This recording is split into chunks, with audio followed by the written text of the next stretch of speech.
Today, we remember Allison Parker and Adam Ward, the reporter and the photojournalist killed on live TV. Their colleagues at WDBJ holding a moment of silence for them on the air this morning. The woman being interviewed was also shot. She survived. She's actually in good condition.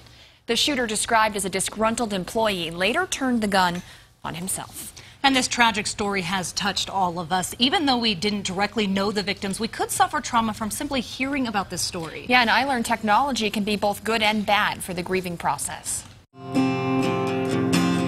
Amazing grace. You can't not be affected by it. How sweet the sound. Psychotherapist Beth Patterson says it's normal to feel upset about what you see on the news, especially if you connect with victims like Allison Parker and Adam Ward on a personal level. Whenever we've had a loss, when there's another loss, it can compound that loss.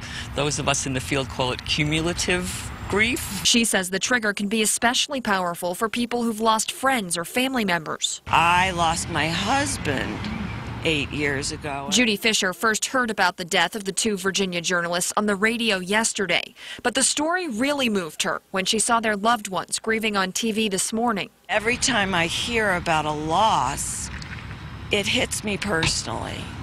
And I'm touched by it. I empathize with the families. It's made a huge impression. Patterson says vicarious or secondhand trauma is real, even if your only connection is distant, like reading the story online. There's no doubt about it. Social media makes it easier for us to access traumatic stories and even videos, but it also makes it easy for us to connect with others to share our grief. I feel that I was unprepared for it. Because when you don't have the chance to get out and talk to other people face to face like we did today, all those thoughts can build into something bigger. So ask yourself, How are you sleeping at night? Are you having nightmares? Are these images and thoughts keeping you awake?